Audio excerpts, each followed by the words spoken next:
the sales rep's role is becoming smaller and shorter. I'm all in favor of enabling buyers to buy the way they want to buy. I will also say that good sellers can add a huge amount of value that many buyers are unaware of. Are sellers just supposed to acquiesce, that marketing is going to bring them people that are 75% done and possibly shopping on price? The missing piece here is that the company and the individual seller need to demonstrate and prove expertise before there's a sales process.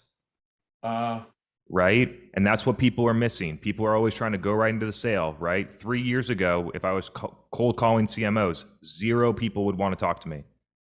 Now, pretty close to almost every CMO in a certain company size will take a meeting with me. And that's because I've been able to demonstrate the level of expertise that I have, and so I'm not going in there being like I can come and prove value, which is basically me aligning my solution to your current situation. That's not what I'm doing. I'm giving you a bunch of information so that your situation gets better, so that you see it, so that you consider using me to make it continue to move and go faster.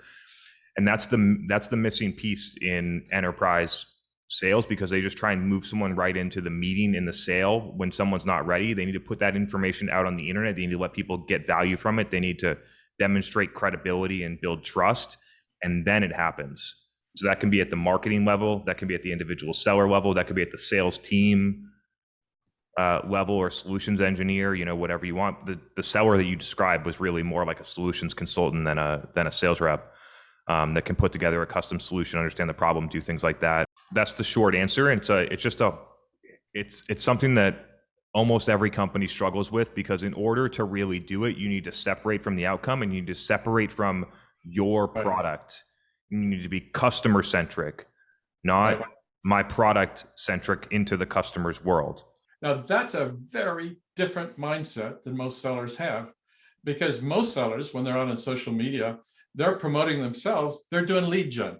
I can't bother trying to build credibility for myself and my sales team for 2 reasons. One, it takes too long. That's marketing's job. Number 2 is I run the risk of creating demand for other sellers in my organization. Oh yeah, we haven't talked about that much on the show, but that's the number one reason why reps are not incentivized to do it, is because the way attribution set up in their company would almost always have this fail. They would be doing a ton of work, and they, like you mentioned, it would be going to other people. It would get round robin. It would be difficult to track. I'm totally with you there. You as a maybe an enlightened sales rep realize you need to be doing marketing, but you've got a list of 35 named accounts, right?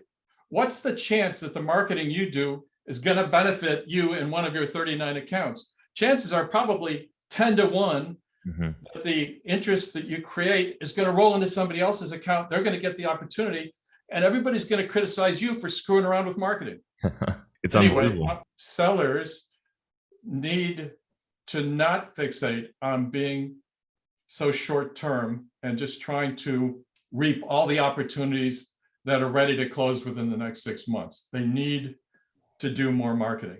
If you're a seller and you either pick a industry or you pick a buyer, so as you change roles, that experience and that the relationships and all those things go with you, then you could do all the stuff that you're doing on LinkedIn. And it probably would only take you a couple of years to double or triple your income, because eventually companies are going to pay for that stuff. They're going to pay to have reps that all of their buyers know who they are. 4 or 5 years ago, I saw the opportunity with what was happening, where people are moving. B2B buying is happening on social. It's happening in communities. Paid is companies are doing all lead gen. There's a way better way to do it. And I moved that way for 3, 4, 5 years. And now the market's starting to catch up to where I am. And I'm telling salespeople that salespeople should do the same thing, and they should see what's going to happen in 3 years. And they should move toward that and get committed, and then let the market come back to them. So that could be industry expertise, that could be creating content for the internet, that could be trying other getting very good at asynchronous video or other tactics that are kind of emerging right now that could be very effective. So those are some of the recommendations.